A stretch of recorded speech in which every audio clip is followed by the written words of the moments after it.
नमस्कार. संवादच्या आजच्या आपल्या कार्यक्रमामध्ये आपल्याला पाहुणे म्हणून लाभलेले आहेत कॉम्रेड गोविंद पानसरे. गोविंद पानसरे हे भारतीय कम्युनिस्ट पक्षाच्या केंद्रीय कार्यकारिणीचे सभासद आहेत. शिवाजी कोण होता नावाचं प्रसिद्ध पुस्तक त्यांनी लिहिलेलं आहे. इतर अनेक प्रकारचं लेखन त्यांनी केलेलं आहे. सध्या गाजत असलेल्या अणुकरारासंबंधी म्हणजे जो होऊ घातलेला अणुकरार आहे अमेरिकेबरोबरचा, त्याच्या संदर्भात कम्युनिस्ट पार्टीची जी मतं आहेत ती आणि या मतांशी साधर्म्य राखणारी इतर मतं आहेत त्याबद्दल गोविंद पानसरे संवादमध्ये आपल्याशी संवाद साधणार आहेत. नमस्कार. नमस्कार. अणुकराराबाबत अनेक वेगवेगळ्या प्रकारची मतं आहेत आणि वेगवेगळ्या प्रकारचे हितसंबंध आहेत आणि वेगवेगळे पक्ष, माणसं, शास्त्रज्ञ त्याबद्दल वेगवेगळ्या प्रकारे बोलतात. एक विशिष्ट भूमिका की अणुकरार होता कामा नये किंवा याचा वेगवेगळ्या प्रकारे विचार केला पाहिजे अशी कम्युनिस्ट पक्षाची भूमिका आहे, भारतीय कम्युनिस्ट पक्षाची भूमिका आहे. यावर टीकाही भरपूर झालेली आहे आणि प्रतिक्रियाही भरपूर आलेली आहे. तर नेमकी भूमिका काय आहे? अणुकरार नेमका काय आहे? पहिली गोष्ट अशी की सुरुवातीलाच मी ETVचे मनापासून आभार मानतो, कारण माझी आणि माझ्या पक्षाची अशी एक टीका आहे, समज आहे की प्रसारमाध्यमांनी आमची भूमिका ज्या प्रमाणामध्ये आणि ज्या विस्तारानं समाजापुढे आणायला पाहिजे तशी ती आणलेली नाही. अणुकराराला जो आमचा विरोध आहे तो विरोध देशहिताच्या बाजूनं आहे. याच्यामध्ये पक्षीय स्वार्थ तर निश्चितपणेच काही नाही. आत्तापर्यंत काही प्रसारमाध्यमांनी ज्या ओपिनियन पोल्स घेतले, अणुमताच्या मतांच्या चाचण्या घेतल्या, त्या चाचण्यामध्ये त्यांनी सांगितलं की ताबडतोबीने निवडणुका झाल्या तर कम्युनिस्टांचं संख्याबळ घटेल. आम्हाला आमचा संख्याबळ घटण्याची फार चिंता नाही. आम्हाला चिंता या देशाचीच आहे, कोणी काही म्हणू. हा करार ज्या मंत्रिमंडळाला 2 वर्षापेक्षा सुद्धा कमीच अवधी उरलेला आहे त्यानं या देशाला 40 वर्ष बांधून ठेवण्याचा करार करणं ही गोष्ट लोकशाही मूल्यांशी सुद्धा विसंगत आहे. याचं थोडं विस्तारानं सांगा, नेमकं ह्याच्या मागे काय? म्हणजे मंत्रिमंडळाने या करारात बांधून ठेवणं, 40 वर्ष बांधून ठेवणं आणि केवळ मंत्रिमंडळाला हा अधिकार असणं म्हणजे आपल्या घटनात्मक तरतुदीचा त्याच्याशी संबंधित आहे आणि या कराराची अवधी जो आहे त्याच्याशी संदर्भात आहे, याचा विस्तारानं सांगा. पहिली गोष्ट अशी की भारताच्या राज्यघटनेमध्ये आमच्या मते ज्या उणिवा आहेत त्या उणिवापैकी एक उणीव अशी आहे की परदेशाशी बरोबर केलेल्या कराराला लोकसभेची मान्यता घेण्याची गरज नाही. अमेरिकेला अशी मान्यता घ्यावी लागते, अमेरिकेमध्ये घ्यावी लागते, जगातल्या अनेक देशांना अशी मान्यता घ्यावी लागते. खरं म्हणजे ही घटना त्यामुळे दुरुस्त केली पाहिजे असं आमचं मत आहे. पण घटनेमध्ये उणीव आहे याचा गैरफायदा घेता कामा नाही. उलट जास्त जबाबदारीने व्यवहार करण्याची गरज आहे. एक गोष्ट एव्हाना स्पष्ट आहे की मनमोहन सिंग मंत्रिमंडळाला लोकसभेमध्ये बहुमत नाही. अल्पमतामध्ये असलेलं सरकार, बाहेरच्या पाठिंब्यावर अवलंबून असलेल्या सरकारनं जास्त जबाबदारीनं व्यवहार करायला पाहिजे. आणि म्हणून हा जो करार आहे हा करार इनिशियली कार्यान्वित झाल्यापासून 40 वर्ष अंमलात राहणार असं ते करारामध्ये स्पष्ट तरतूद आहे. तिथून पुढे सुद्धा तो 10-10 वर्षाच्या अंतरानं चालू राहणार आहे. एवढ्या दीर्घ काळ देशाला बांधून ठेवणारा करार अल्पमतामध्ये असलेल्या सरकारनं करणं उचित नाही. आणि 2 वर्ष त्याची 2 वर्ष. आणखी एक कारण त्याला, दुसरी बाजू लोकशाही मूल्याच्या बाजूने हे मंत्रिमंडळ अस्तित्वात आलं ते कम्युनिस्टांच्या डाव्या पक्षांच्या पाठिंब्यावर अस्तित्वामध्ये आलं. आम्हाला तुम्ही मंत्रिमंडळामध्ये सहभागी व्हा असा आग्रह होत असताना सुद्धा आम्ही सत्तेत सहभागी झालो नाही. आम्ही असं सांगितलं की किमान समान कार्यक्रम काहीतरी आहे, तो कार्यक्रम तुम्ही मान्य करा. त्या अटीवर आम्ही यांना पाठिंबा दिला. आज हे मंत्रिमंडळ अस्तित्वात आहे ते सुद्धा या पाठिंब्यावरच आहे. आम्ही आमच्या वैयक्तिक किंवा पक्षीय स्वार्थासाठी त्याचा गैरफायदा घेऊ मागत नाही. पण जो किमान समान कार्यक्रम तुम्ही मान्य केलात, ज्या किमान समान कार्यक्रमामध्ये परदेश नीतीच्या संबंधी जी शब्दयोजना केलेली आहे त्या शब्दांच्या पाठीमागची जी भूमिका आहे त्या शब्दयोजनांच्या आणि त्या भूमिकेशी विसंगत असा हा करार होतो आहे. म्हणून हा लोकशाही मूल्यांच्या बाबतीमध्ये सुद्धा चुकीचा करार आहे असं आम्हाला वाटतं. हे एक आमच्या विरोधाचं एक प्रमुख कारण आहे. संदर्भ हा आहे, संदर्भ आहे, पण ते एकमेव कारण आहे असं मात्र नाही. देशाच्या फायद्यासाठी हा करार आवश्यक आहे असं कराराचे समर्थक जे सांगतात ते एक मुद्दा असा पुढे करतात की देशाला विजेची गरज आहे, ही गोष्ट खरी आहे.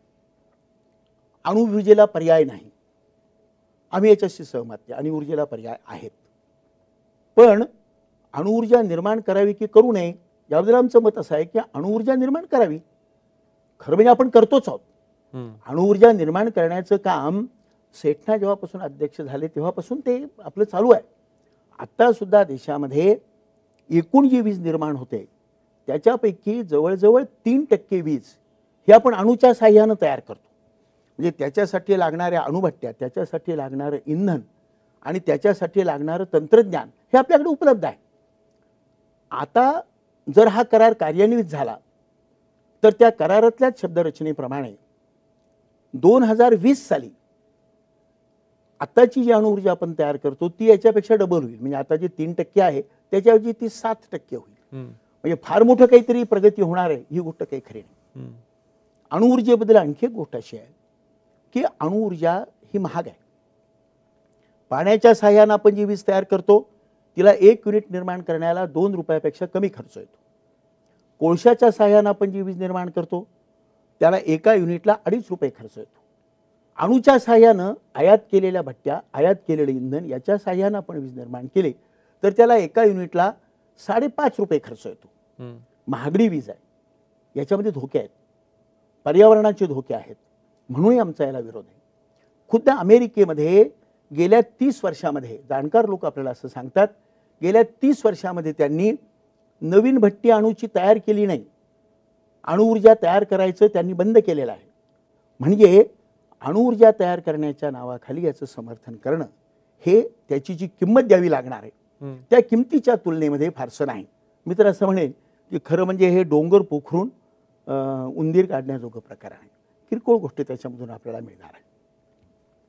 आणखी एक गोष्ट त्याच्यामध्ये, याच्या मोबदल्यामध्ये आपल्याला काय काय द्यावं लागणार आहे, ज्याला प्रसार माध्यमांनी हाईड ॲक्ट असं म्हटलं जातं, ज्याची फार कमी लोकांना माहिती आहे. तर हाईड ॲक्ट बद्दल ज्याची लोकांना कमी माहिती आहे असं तुम्ही म्हणाल.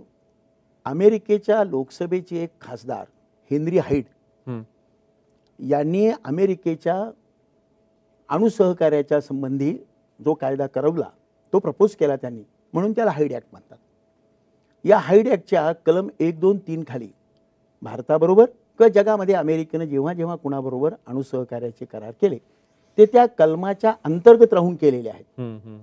करारात काय म्हटलं याला जसं महत्व आहे तसं हा करार ज्या कायद्याच्या अधीन राहून केला त्यालाही महत्व आहे. आमचं म्हणणं असं की करारात काय आहे ते पाहाच, पण त्या कायद्यात काय ते पहा.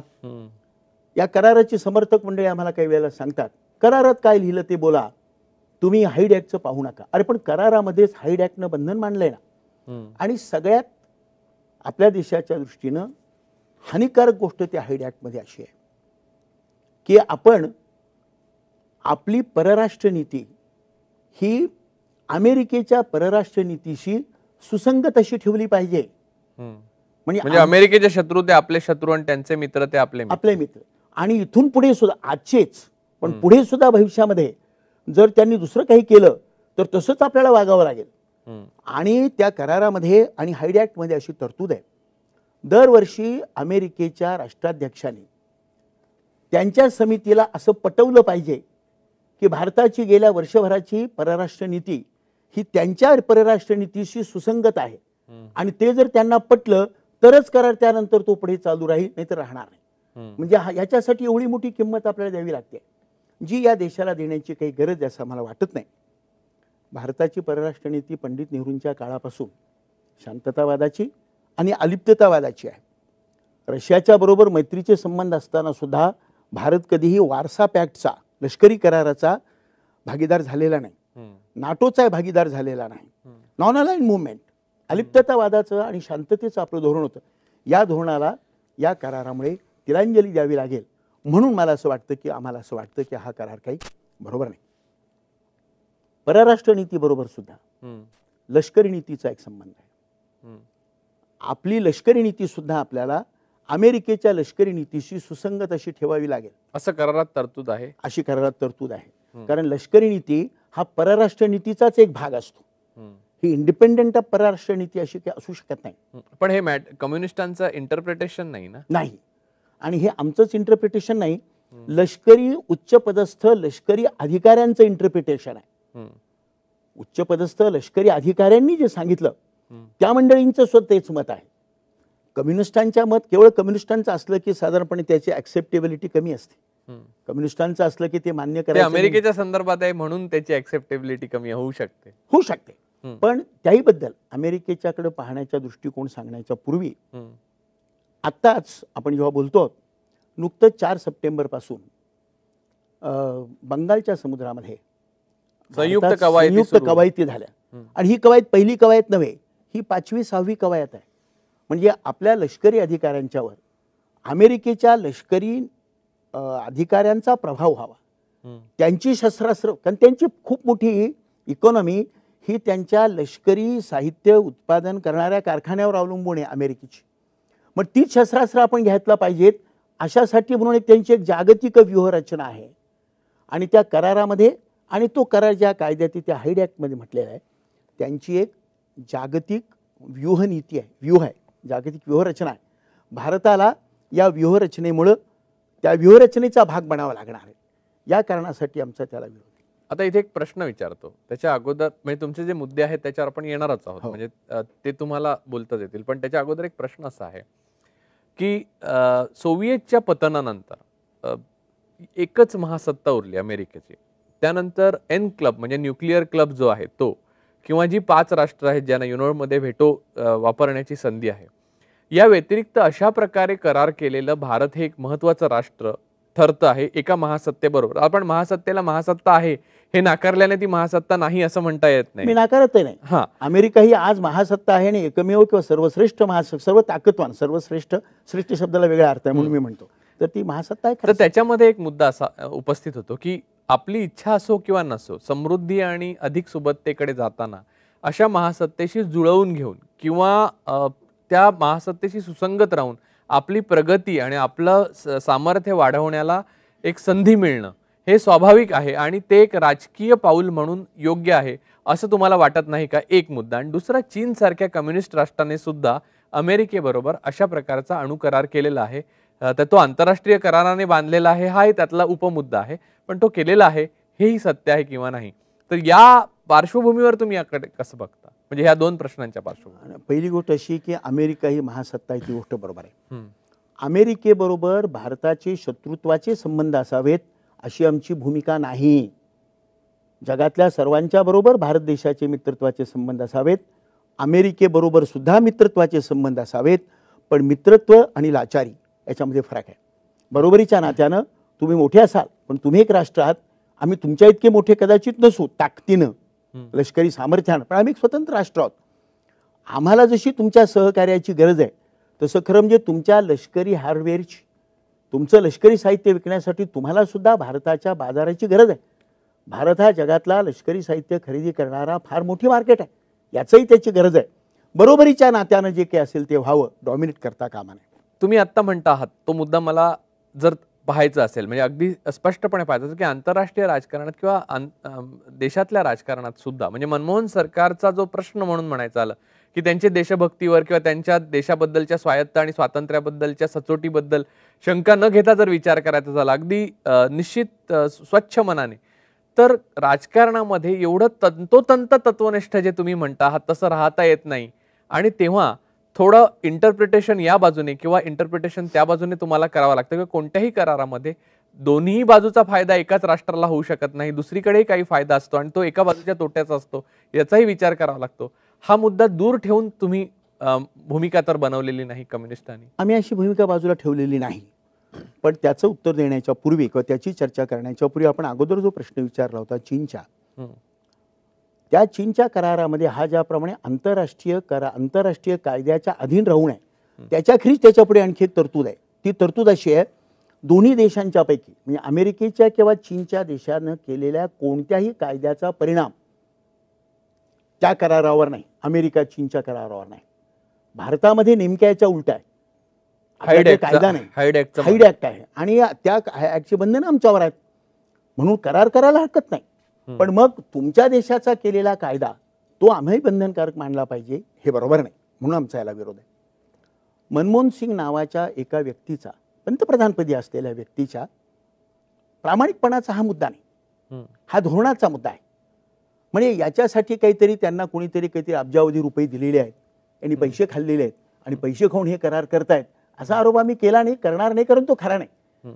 पण हा केवळ व्यक्तीचा प्रश्न नाही, ह्या देशहिताचा प्रश्न आहे की नाही, अशा रीतीने याच्याकडे आपण पाहिलं पाहिजे. कारण त्यातल्या गुंतलेल्या प्रत्येक माणसाच्या बुद्धिमत्ता, कौशल्य, राष्ट्रप्रेम, म्हणजे रोनेन सेन पासून, म्हणजे ज्यांच्यापासून ते अनिल काकोडकरांपासून ते मनमोहन सिंगांपर्यंत ही सगळी माणसं गुंतलेली आहेत. ती देशहिताची तेवढीच काळजी घेऊ शकतात आणि त्यांचा क्षमता, वकूफ आणि इतिहास तसाच आहे हे गृहीत धरून असं मी इथे जोडतो. म्हणजे नाही, हे मला मान्य आहे, हे मला मान्य आहे.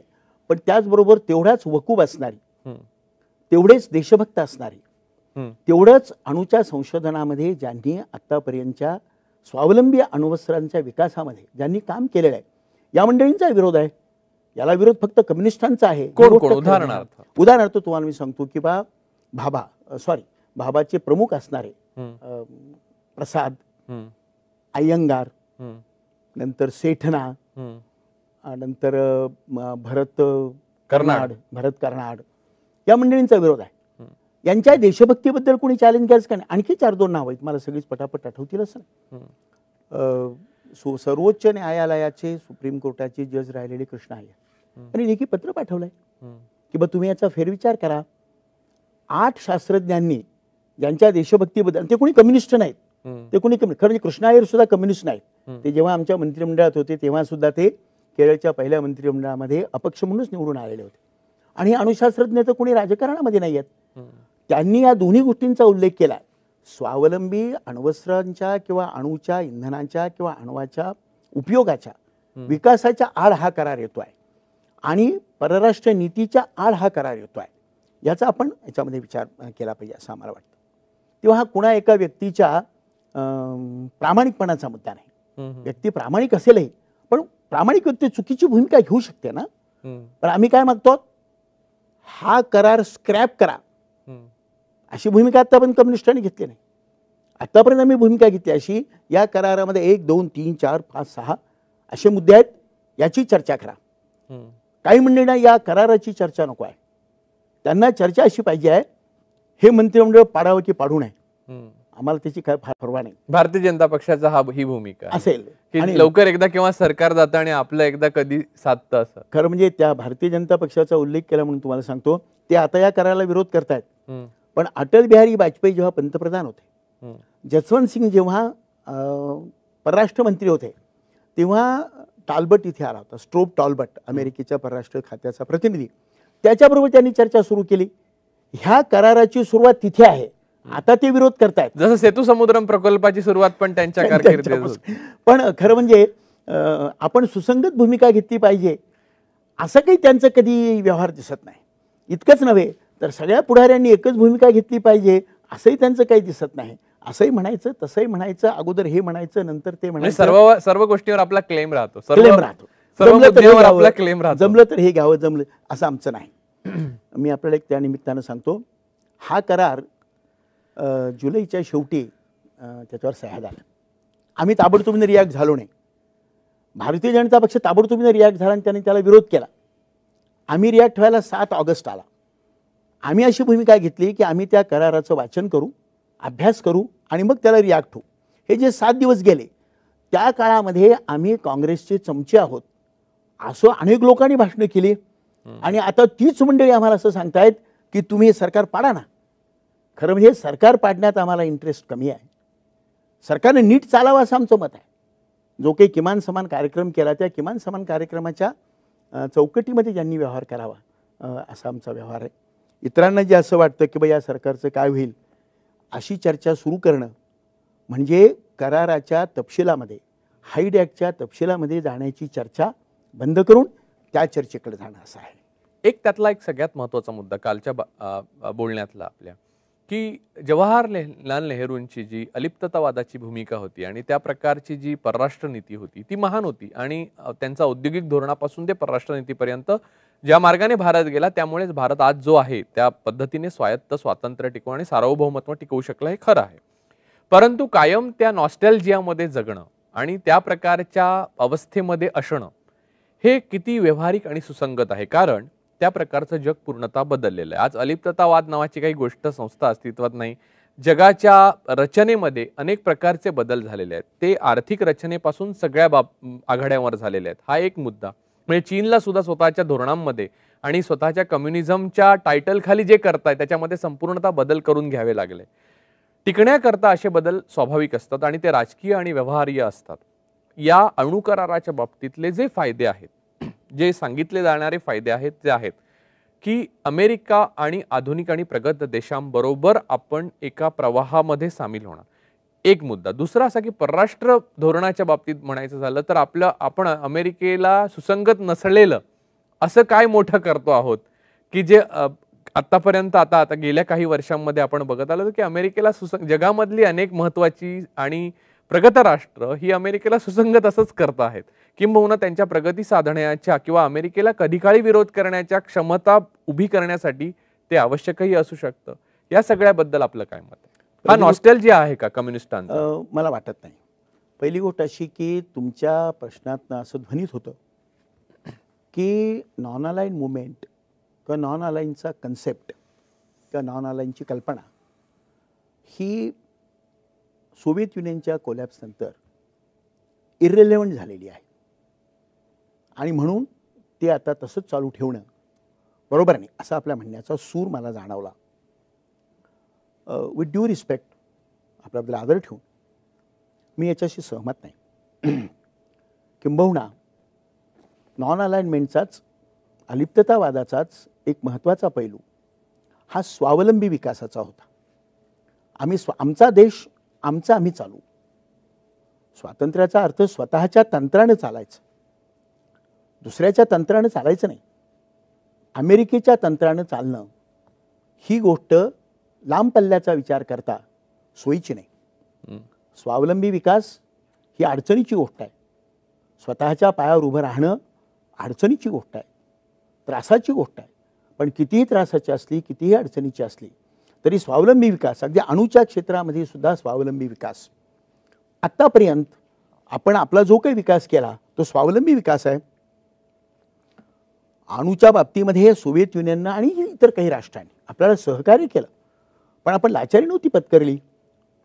अपरिहार्य म्हणून, नाईलाज म्हणून, आता दुसरा मार्गच उरला नाही म्हणून कुणाबरोबर कुणाचं काही ऐकणं ही गोष्ट वेगळी आणि हे आमच्या देशाच्या हिताचंच आहे म्हणून ते सांगणं याच्यामध्ये फरक आहे. आम्हाला असं वाटतं अमेरिका कितीही बलवत्तर झालेली असली तरीसुद्धा अमेरिकेचा जगाचा पोलीस म्हणून जो व्यवहार करण्याची रीत आहे याला विरोध आहे आणि याला विरोध केला पाहिजे. नाहीतर आता जग युनिपोलर करण्याच्या दिशेनं त्यांचा प्रयत्न चाललेला आहे सोव्हिएत युनियनच्या कोलॅप्स नंतर.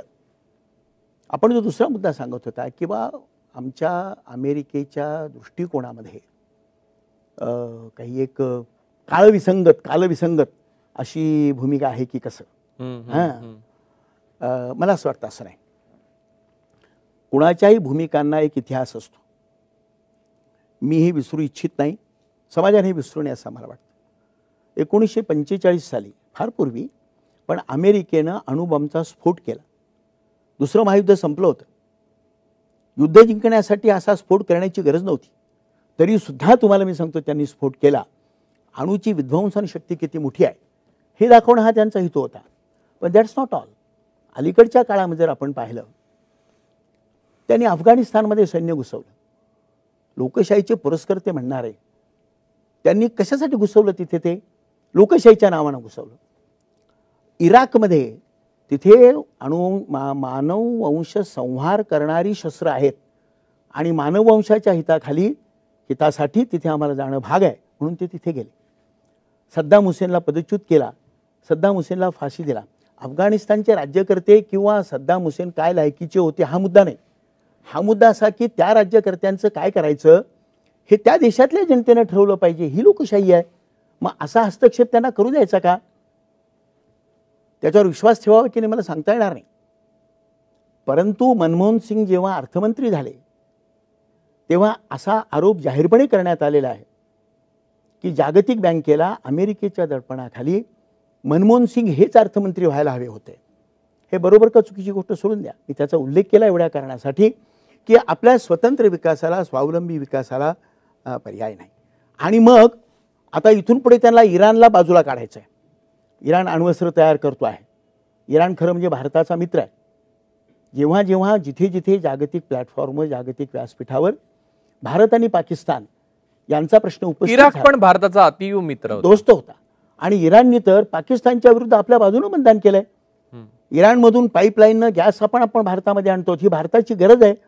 आता गेल्या 2 वेळेला आपण इराणच्या विरुद्ध मतदान केलं आणि त्या हाईड ॲक्टमध्ये, या कराराच्या एकूण इंटरप्रिटेशनमध्ये स्पष्ट गोष्ट आहे, कोणीही इंटरप्रिटेशन करू शकतो की इराणला आयसोलेट करणं हे अमेरिकेच्या परराष्ट्र नीतीचं एक तत्व आहे. आणि त्या तत्वामध्ये भारताने सहभाग व्हावा. भारताने स्वावलंबी विकासाचा जसा विचार करावा, स्वतःचा विचार जसा करावा, तसा आपल्या मित्रांचा विचार करावा की करू नये. मग आपण एकदा त्यांना वश झालो, शरण झालो, लाचारी पत्करली, मग जगाने सगळ्यांनी लाचारी पत्करावी असा आपण मार्ग सांगावा काय? आम्हाला वाटतं असं सांगू नये. आणि हे शक्य आहे. भारताचा स्वावलंबी विकास करता येणं शक्य आहे. चीन अमेरिकेच्या बरोबर वागतं का चुकीचं वागतं याच्यातून वाद होऊ शकतो. कम्युनिस्टांच्या टायटलखाली ते जे करतात ते बरोबर आहे का चुकीचं याचा विचार होऊ शकतो. अमेरिकेच्या बरोबर चीननं केलेले सर्व करार हे बरोबरीच्या नात्याचे आहेत. अमेरिकेची लाचारी पत्करून चीननं काही केलं असं नाही. दोघांच्या सहकार्याची, एकमेकाची गरज पाहून त्यांनी केलेलं आहे.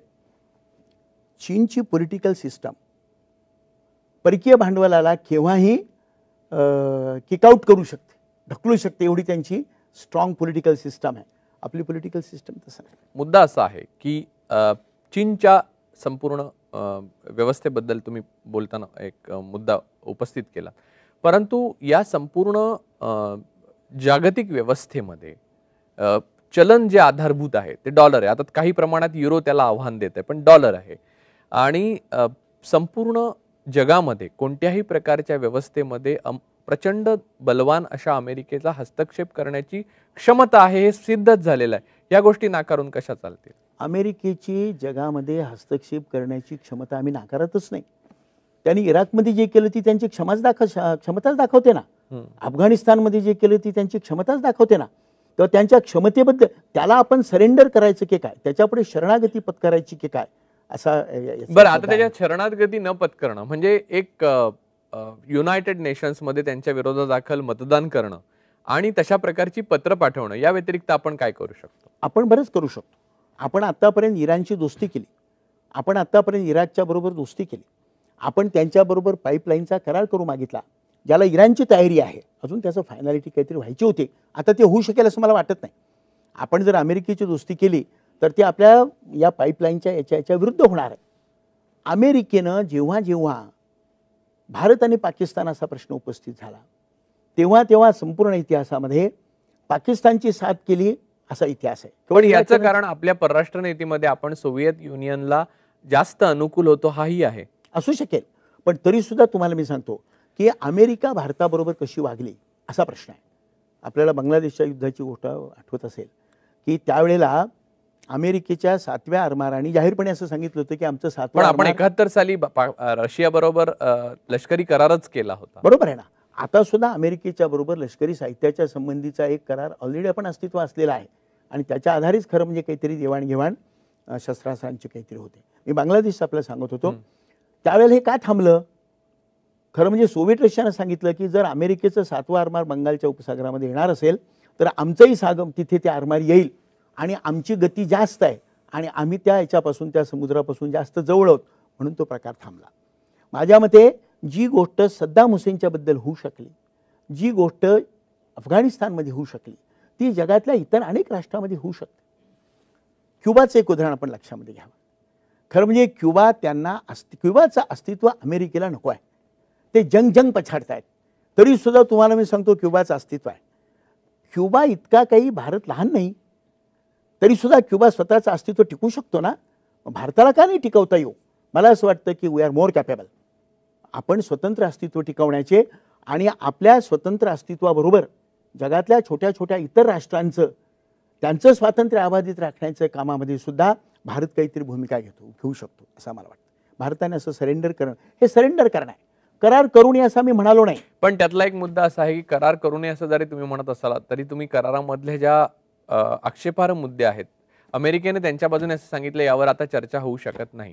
याचा अर्थ चर्चा करायला गेलं तर तो करार स्क्रॅप होणार हे निश्चित आहे अमेरिकेच्या बाजूने. हा अमेरिकेचा इशारा आहे. नाही, एक गोष्ट अशी की अमेरिकेचा हा करार पुन्हा एकदा त्यांच्या काँग्रेस पुढे जावा लागेल, पुन्हा त्याची मंजुरी घ्यावी लागेल.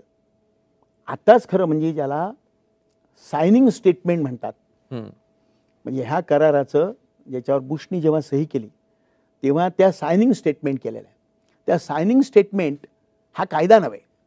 सायनिंग स्टेटमेंट ही त्या राष्ट्राध्यक्षांनी व्यक्त केलेली घोषणा किंवा सदिच्छा आहे. सदिच्छा आहे. ते काय सांगतात? ते सांगतात असं की नाही याचा आम्ही याचा विचार करू, याचा आम्ही फेरविचार करू, आम्ही ज्याची भीती वाटते तसं काही तुम्हाला करणार नाही. व्हॉट डज इट मीन? आम्हाला असं वाटतं की तुम्ही योग्य पद्धतीने जर पावलं टाकली तर अमेरिकेला सुद्धा हा करार करण्याची अमेरिकेची गरज आहे. पण अमेरिकेमध्ये याला विरोध होतोय, याला अमेरिकेमध्ये विरोध होतोय. Right you R. मी आभारी आपला की आपण त्याचा उल्लेख केला. अमेरिकेच्या मध्ये असणारे जे पुरोगामी लोक आहेत, विशेषतः नाम चॉम्स्की आणि त्यांचे सहकारी आहेत, यांनी या कराराला विरोध केला. आणि कराराला विरोध करताना त्यांनी जी 3 कारणं प्रामुख्याने दिलेली आहेत, ती 3 कारणं अशी दिली त्यांनी की हे इंटरनॅशनल लॉ मध्ये इंटरफिअरन्स आहे.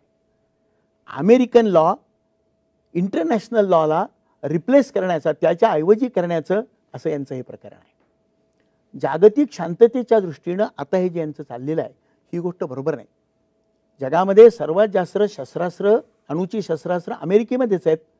पण अमेरिकेची इच्छा इतरांनी मात्र ती शस्त्रास्त्र तयार करू नयेत. भारताने शस्त्रास्त्र करू नये याच्या संबंधी कम्युनिस्टांचं मत वेगळं आहे. आम्हाला गरज नाही, पण हे आमचा आम्ही निर्णय घेऊ. तुम्ही कोण दादागिरी करून सांगणार आम्हाला की तुम्ही हे करा आणि ते करू नका, असा त्याच्याकडे पाहण्याचा मुद्दा आहे. जी गोष्ट चीनची आहे, चीननं सुद्धा काही या गोष्टीला आपल्या देशाचं हित पाहून आणि काही याचं हे केलेलं आहे. म्हणून आम्हाला असं वाटतं की हा करार हा देशहिताचा आहे असं आम्हाला वाटत नाही. स्वावलंबनाची, स्वातंत्र्याची किंमत द्यावी लागते. स्वावलंबनाची किंमत द्यावी लागते असं सांगत होता आणि त्यावर प्रसिद्ध असं तुम्ही म्हटलं. मी असं म्हणत होतो की मला आवडलेलं एक प्रसिद्ध वाक्य आहे, ते स्वातंत्र्यासंबंधी आहे. Eternal vigilance is the price of freedom. स्वातंत्र्य नुसतं मिळवून भागत नाही, सतत जागरूक राहणं ही स्वातंत्र्याची किंमत आहे. आपण स्वातंत्र्य मिळवलं, आता स्वतंत्रावर जेव्हा अमेरिकेचं काहीतरी आक्रमण होत आहे तेव्हा आपण व्हिजिलंट राहण्याची गरज आहे. व्हिजिलंट राहण्याची आपल्याकडे कपॅसिटी आहे. काहींचा सूर असा असतो की बा व्हिजिलंट राहणं हे ठीक आहे, परंतु आता व्हिजिलंट राहता येत नाही, अमेरिका महाशक्तिमान आहे आणि ते करू शकत नाही. We don't agree. मी त्याची काही सहमत नाही आहे. मी जे क्युबाचं उदाहरण सांगितलं, आणखी छोट्या छोट्या राष्ट्रांची सांगता येतील उदाहरणं. आपण प्रश्नाच्या ओघामध्ये एकदा डॉलर आणि युरोचा उल्लेख केला. कशाचं लक्षण आहे? आमच्या मते युरोपमधल्या देशांना अमेरिकेचं डॉमिनन्स नको आहे आणि ते डॉमिनन्स आपण एकटे त्याचा प्रतिकार करू शकत नाही. म्हणून त्यांनी सर्वांनी एकत्र येऊन युरोची रचना काहीतरी तयार केलेली आहे. म्हणजे अमेरिकेच्या धोरणाला अमेरिकेमध्ये विरोध आहे, अमेरिकेच्या धोरणाला युरोपमध्ये विरोध आहे. इंग्लंड जर सोडलं तर इराकमध्ये जायला किंवा अफगाणिस्तानमध्ये जायला युरोपमधल्या अमेरिकेच्या लष्करी करारामध्ये नाटोमध्ये सहभागी असणाऱ्या लोकांनी सुद्धा त्याला विरोध केलेला आहे. आणि आता अमेरिकेमध्ये फार मोठ्या प्रमाणामध्ये हे आपलं लष्कर तिथे पाठवणं चुकलं. कालच 2 दिवसापूर्वी बुशनी काही लष्कर विड्रॉ केलेलं आहे आणि ती फेज वाईज करायला पाहिजे, एकदम मी करणार नाही वगैरे असं ते काहीतरी म्हणतायत. द पॉईंट इज अमेरिकेच्या दादागिरीला, अमेरिकेच्या सामर्थ्याला हे काहीतरी अनसरमाउंटेबल आहे, याचा प्रतिकार करताच येणार नाही असं काही नाही. असं नाही. आणि प्रतिकार करता येत नाही तर मग शरणागती पत्करा असं नाही. याचा प्रतिकार केला पाहिजे. प्रतिकार करणाऱ्या ज्या शक्ती, छोट्या मोठ्या शक्ती असतील त्यांना एकत्र केलं पाहिजे. भारताने त्यात पुढाकार घेतला पाहिजे असं आम्हाला वाटतं. भारत हा पुढाकार घेऊ शकतो. नॉन अलाइनमेंट त्या दृष्टीनं अजूनही व्हॅलिड आहे. अजूनही भारत कुणाही लष्करी कराराचा, नाटोचा किंवा वारसा पॅक्ट अजूनही अस्तित्वात आहे. त्याचा प्रभाव किती आहे गोष्ट सोडून द्या, आपण त्याचा भाग झालेला नाही आहोत. होऊ नये अशीच आमची भूमिका आहे. कोणत्याच लष्करी गोटाचा आपण सहभागी होता कामा. आता इथे दुसरा एक मुद्दा असा निर्माण होतो की या तुमच्या भूमिकेचा तार्किक दृष्ट्या जर पुढे नेत राहिलो आपण, तार्किक दृष्ट्या पुढे खेचली, तर ती तार्किक रेष कुठे जाते?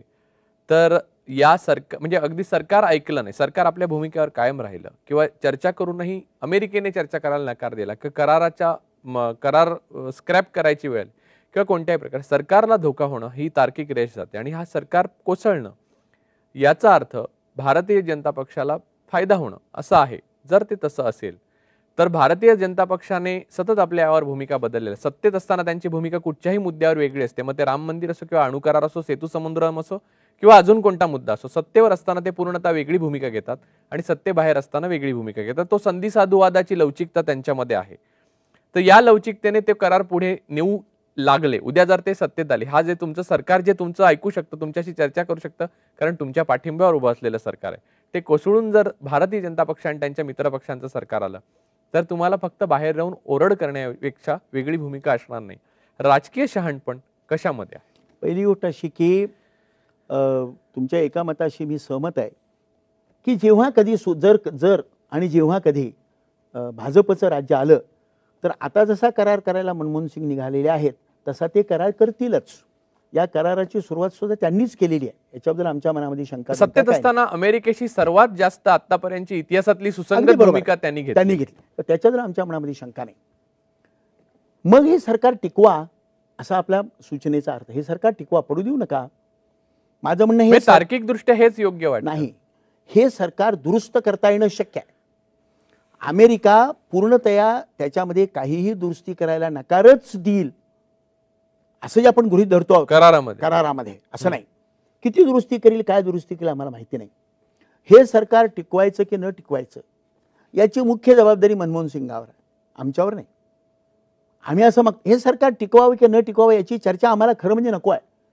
हा करार जो होतो आहे हा करार बरोबर कचूक देशहिताचा की देशहिताचा नाही याच्यावर चर्चा केंद्रित करा. क्रमामध्ये काय होईल ते बघू. त्याला इंग्रजीमध्ये असं म्हणतात, will cross the bridge when will come to it. हे सरकार ऐकतच नाही आमचं. उद्याच बैठक आहे 19 तारखेला, 19 सप्टेंबरला. त्या कमिटी त्यांनी तयार केली. कमिटी तयार केल्याचा अर्थ काय आहे? या कराराची बोलण्याला वाव आहे आणि आपण याची चर्चा केली पाहिजे असा त्याचा अर्थ आहे. किंबहुना अशा रीतीची समिती स्थापन करण्याच्या वेळेला जे स्टेटमेंट काढण्यामध्ये आलं तेव्हा या समितीचे जे काही निष्कर्ष असतील ते निष्कर्ष विचारात घेऊन कराराचा विचार केला जाईल असं मान्य करण्यामध्ये आलेलं आहे. मला असं वाटतं की ही सुद्धा एक योग्य दिशेनं पडलेलं पाऊल आहे. ही दिशा आणखी पुढे नेता येणं शक्य आहे असं मला वाटतं. तार्किक परिणिती हे सरकार पडण्यातच झाली पाहिजे असं आमचं नाही. म्हणजे तार्किक त्याची रेष जी आहे ती व्यवहारात जाईलच तिथे असं नाही. आणि याचा सरकारने विचार करावा ना, याचा त्यांनी सुद्धा विचार करायला पाहिजे की नाही. आणि हे सरकार टिकवणं जास्त महत्वाचं आहे की पुन्हा या देशाचं भवितव्य 40 वर्ष बांधून ठेवणं महत्वाचं आहे. आम्हाला असं वाटतं की सरकार येतील आणि जातील, कम्युनिस्टांचे 10 खासदार येतील किंवा आणखी काहीतरी जातील, हा देश राहणार आहे. देश आत्ताच्या कोणत्याही राजकीय पक्षापेक्षा आपले इतिहास आपल्याला काय सांगेल, इतिहास आपलं काय वर्णन करेल, आमचं काय वर्णन करेल. तुम्ही तुमची मंत्रिमंडळ टिकवण्यासाठी, सत्ता टिकवण्यासाठी तुम्ही या देशाचं भवितव्य गहाण टाकलं. We don't want to be party to याचे काही भाग असं मला वाटत नाही. पानसरे, तुम्ही 2 दिवस या अणुकराराविषयीची तुमची जी भूमिका आहे, राजकीय भूमिका आहे आणि तार्किक भूमिका आहे, ती इतक्या छान पद्धतीने आणि वेगवेगळे त्याच्या पैलू घेऊन जी विशद केली, मला वाटतं ती स्वतःमध्ये पुरेशी स्पष्ट आहे आणि ती विशद करायला तुम्ही खास कोल्हापूरून इथे आलात त्याबद्दल ETVच्या सर्व प्रेक्षकांतर्फे मी आपले आभार मानतो. धन्यवाद. मी स्वतःच्या वतीनं, माझ्या पक्षाच्या वतीनं तुमच्या आणि ETVचे आभार मानतो. आमची भूमिका लोकांच्यापर्यंत न्यायला तुम्ही मदत केली. आत्तापर सुद्धा आपण असं सहकार्य करावं अशी अपेक्षा व्यक्त करतो. धन्यवाद. नमस्कार. आपल्याला आमचा कार्यक्रम कसा वाटला त्यासंबंधी पत्र, ईमेलद्वारे आम्हाला जरूर कळवा.